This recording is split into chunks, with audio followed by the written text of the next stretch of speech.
So I'm very concerned.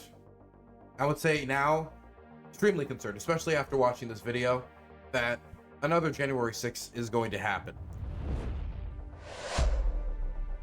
Now, I'm saying another January 6th. And when I say another January 6th, of course, I'm referencing when Trump supporters stormed the Capitol in an attempt to stop the peaceful transfer of power over to Joe Biden on January 6th of 2020, after Donald Trump claimed that the 2020 election was rigged against him and was trying to get the vote sent down back to the states by submitting false electors so that they could throw out the vote and then have different electors come in and choose Trump as the president. But of course, that would not be done by Congress and back down to the states. The point is the states, mostly controlled by Republicans, would then pick him as president. They would throw out, because there would be all this chaos about electors. In that chaos about who's a real elector, who's a fake elector, they would send it back down to the states. That was the plan. It didn't work. They didn't succeed in sending it down to the states because Mike Pence would not play ball. Even if it got down to the states, whether or not that would have succeeded even at that stage is still up in the air, because you would have still had to have actually gotten all of those Republican legislatures to agree, which, while I'm not saying is impossible, is still another hurdle. And considering how much Trump tends to like fly from the waist a lot of times with these plans, who exactly knows? The point is, though, that's what happened. And so during that event, there was a lot of people who participated in the storming of the Capitol. There were some people who, and I was there, so I mean, it's not, I could see it. So I could see some people who stormed the Capitol, who smashed the windows to get in. There were people who beat down the police to get over to the windows in the first place. Violence. Smashed the barricade. There were people who, after most of the violence were done, smashed up television cameras. I watched this happen, and bullied the press away, because the press, I shit you not, I saw this happen. I listened to it. The press called them rioters, and so they responded by gathering in a crowd, pelting them with things, taking their cameras and smashing them, to like punish the lying press for calling them rioters, right? So there was those violent people, and then there were people who just kind of wandered into the building after it was stormed, then wandered out, and where, you know, they were participating, they were somewhere illegally, but they're not like beating up the cops. They still believe that the election was stolen. A lot of them were reveling in the day's events that would come back to bite them later. And then there were people who were deliberately trying to organize it. People who wanted the day's events to go as they were. They were not people who were swept up in either the violence, or people who were swept up in the moment to walk in, but people who were trying to organize the attacks. Oath Keepers and Proud Boys were the main people talked about, where the Proud Boys talked about it and the Oath Keepers talked about it in advance. The communications are already documented. They're already out there. The court cases are already sealed. And we'll focus on the Proud Boys here, that the Proud Boys communicated before. They referred to the Capitol as the Winter Palace, and they were talking about storming the Winter Palace, and they were using that like synonym in their communications. They were censoring them in that way to try to stop any monitoring of their communications. And then after they talked about it that way, the day's events, and they talked about storming, and they had a plan, they went there, and Proud Boys were at every crucial point of the Capitol being stormed. From the start, from the violence being initiated, they were some of the first to grab the police barricade and pull and start to engage in violence. They were some of the first to like get into the building. They were on every single point. You could see them pushing along because it was planned. They were provoking it. Now, in rewriting of the events, you'll hear stuff about like Ray Epps that still hasn't been proven, and they've been dragging stuff out about them provoking and this provoking it, but it's already documented. And let's say all that was true in the first place, which I don't believe, but let's say it was. It wouldn't stop the fact that it's already known that the Proud Boys were purposely provoking it because they wanted to storm the Capitol, and then they stormed the Capitol. So these were the people who believed in it at the start, believed in it as they were doing it, and for all intents and purposes, believed in it afterwards. And one of those people we're talking about is Enrique Tarrio, who was one of the people arrested and found guilty and put behind bars due to the day's events and the lead up and the planning and stuff of that sort. And he wasn't the only one. There were others as well. Now, when Trump pardoned all these people, because Trump pardoned everyone. He pardoned the people who wandered in. He pardoned the people who smashed the press cameras. He pardoned the people who smashed the police barricade and provoked everything. He pardoned the people who planned it. He pardoned the people who smashed the windows. He pardoned the people who beat cops. He pardoned the people who stormed into the building. He pardoned the people who threatened legislators. He pardoned everybody. Everybody. Enrique Tarrio was included in that list as somebody who was helping to organize the day's events. And he is the leader of the Proud Boys. So he's not only, an organizer, but he's also a symbol of their movement. So he gets pardoned. And now, the way that presidential pardons are supposed to work is either, somebody's done their time, they paid their dues, or they're actually like innocent, right? And somehow that, I guess you would pardon them. I mean, you can really pardon anybody. There's no rules around it, but there's like general, there's pardon people for no reason. That was supposed to be the idea. Now, with Biden pardoning Hunter Biden, and with all the pardons that Trump did on the way out, a crazy amount of pardons, the pardon power has definitely been used liberally. And in this instance, it was used against everybody, including those who organized today's events. Now, I'm not going to argue whether the president should have this much pardon power, because I do believe like pardoning nonviolent drug offenders can be a positive thing. There's already like types of pardons that are good, but I am going to argue that when you pardon somebody, there's a message that can be sent. When you pardon somebody who has served 25 years and say he did a robbery and he killed somebody, and now he's repented, he says, and we see good progress on that, and you believe it to be true, and you pardon him, the message you're sending is one of redemption. The message you're sending is one of rebirth, of growth, of second chances, right? Now, if the person goes out there and does another murder, maybe in this instance it would be a naive, it would be that, but there's a message that's being sent there, right? The message is not murder is good, because they served 25 years and you're only letting them out once they've repented. Once they've said, I did something wrong, so I have to change myself. You can maybe send a message like a whistleblower gets pardoned because you thought the thing that them whistleblowing about was important enough that you had to. That's another one. But the problem is if you pardon people for planning violence or trying to overthrow the government, and they haven't repented, and they still believe in it, and they didn't really even serve that much time behind bars, so they didn't really pay anything for it, they're not being held accountable, and the message that you're sending is what? I mean, I remember on the campaign trail, J.D. Vance even said the violent ones weren't going to be pardoned, and then they were. They didn't even want to accept the message when they were on the campaign trail of what that would send. Accept what the message they would be sending, but they sent the message anyway, and the message is, you were the real victims of January 6th. You were the political prisoners, as Donald Trump has described them many, many, many times. And so the reason that the people who beat cops were put in prison was not because they beat cops, but because they were victims. You're rewarding them, not only with like honor and valor, but many of these people are starting podcasts, they're doing ads, they're making money off of their January 6th stardom. Not only were they told, you're the victims, come on, you should be let out, you're a political prisoner, they're being rewarded for their behavior. So the message from the president is, you did no wrong. And the message from the American public is, let me reward you. And so what's the message sent from all of this?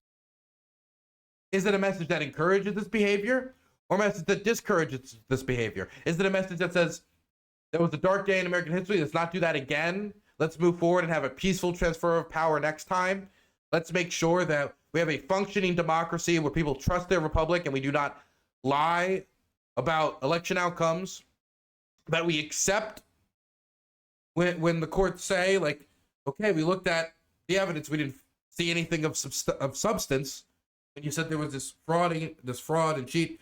cheating. That's not the message that's sent. The message that's sent is, that was good. What you did was good. You're a victim. I'm rewarding you for being loyal.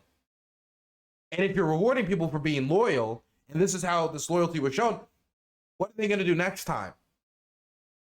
What are they going to do next time?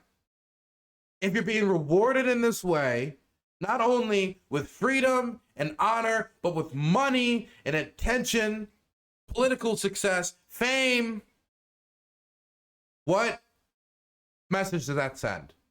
It sends a message that being a J6er isn't all that bad. Being a J6er is only bad for the point that you're a victim of the system. And I think it's going to encourage the behavior. That next time something like this happens, next time that there is a, let's say, hey, the courts just said that I can't just get rid of institutions made by Congress.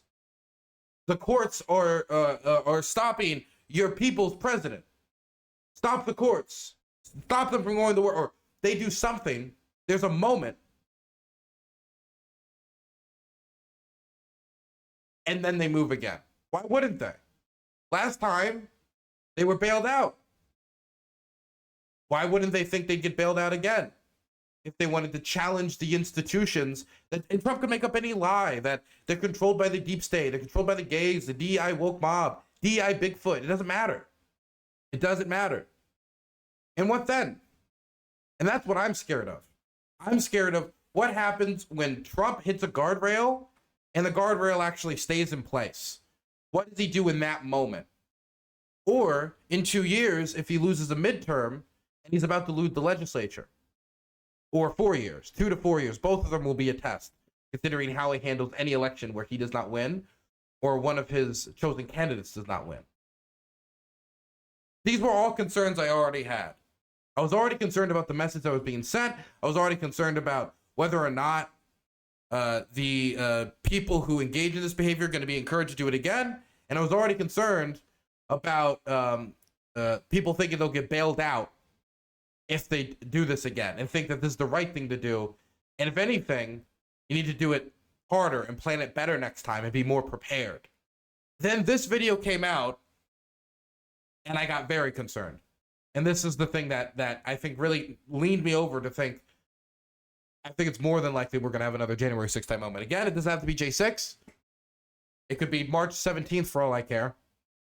But what we're talking about here is Enrique Tarrio, one of the recently pardoned leader of the Proud Boys who tried to storm the Capitol, following a Capitol police officer who was at the Capitol on the day of the storming and defended the Capitol on the day of the storming, who testified before Congress when asked to give his side of the story, being followed around by the guy who planned the storming of the Capitol that he and other officers found themselves at the bad end of.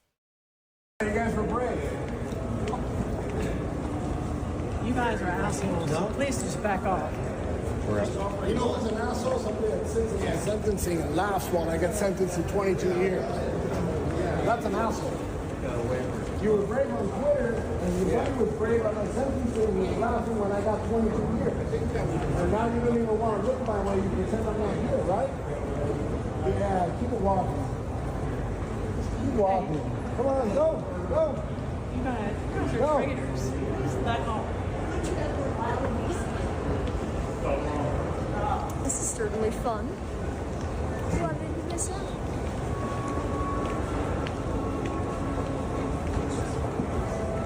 You guys were brave at my sentencing, and you sat there, you laughed when I got 22 fucking years. Now you don't even want to look in my eyes. You fucking coward. You were a coward that day. You were a coward after. Just go home. Just go home. You're a traitor to this country. Yeah, so are you, You're a traitor to this country. You're a fucking traitor, piece of shit. That's why they fired your ass, and that's why your own people turned on you, you piece of shit. You ain't your fucking boy over here. You fucking failure. Go home. The other one's another fucking failure. A little failure. Run from me, motherfucker. Run from me. He's not staying in the hotel. He's trespassing. You fucking piece of shit. Run from me. Fuck you. Oh, you can say that while you're over there, motherfucker. You didn't do shit. Fucking bald-headed bitch. Fuck you. Tourette's, maybe?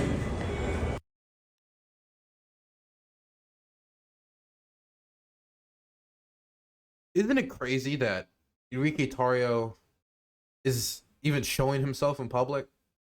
Like, if the world was a just place and Enrique Tarrio had any morals about him or any sense about him, I would never hear his name again. You would never hear his name again. I would never hear his name again. No one would ever hear his name again. All the people who got pardoned, we never hear their name again, because they would try to pretend it never happened and moved on with their life. Hell, you'd think they'd be changing their names to try to get away from what they had done in their past, because they had tried to stop the peaceful transfer of power, one of the most important traditions in this country, to overturn an American election and coup the United States, betrayed the United States. What the officer said was true. He is a traitor.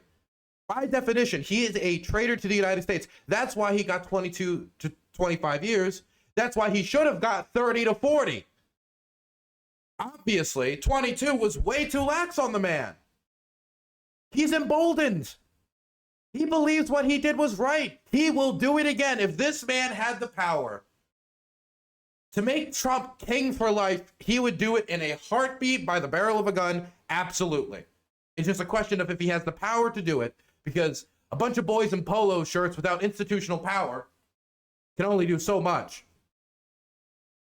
They standed back and they stood by and they stormed the Capitol. He planned it. He got pardoned. He think he did the right thing. And now he's going to the people who actually stood by the Constitution and insulting them in public, bashing them in public.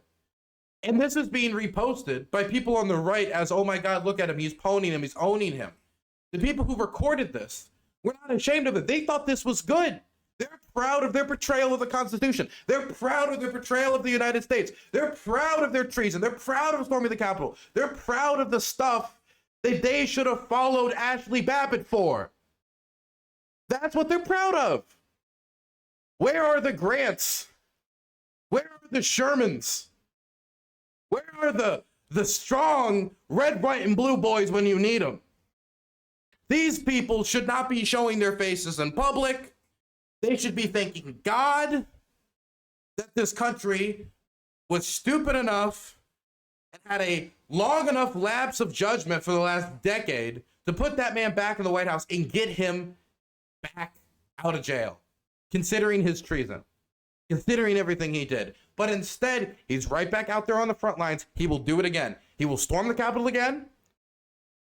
And next time they will be more prepared.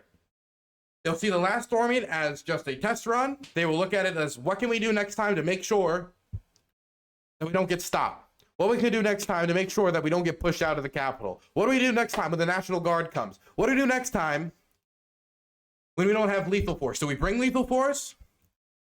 What can we coordinate with the president? Do we know people? Because let me tell you, there are a million intermediaries that Enrique Tarrio could talk to between Donald Trump and Enrique Tarrio. I mean, come on. Donald Trump was having meetings with Nick Fuentes and Kanye. I mean, like, you don't think you can't find anybody that could do that? He's going to think about what they could do next time. Because if that's what the Proud Boys are, without doing what they did on January 6th, without their Fight Club aura, then, like, they aren't really the Proud Boys anymore. This is why they're designated a terrorist organization in Canada. And this guy is proudly walking around. This man did more institutional damage to the United States with his buddies when it comes to our elections and the continuation of the Republic than many, many high-profile terrorists. He helped undermine more confidence.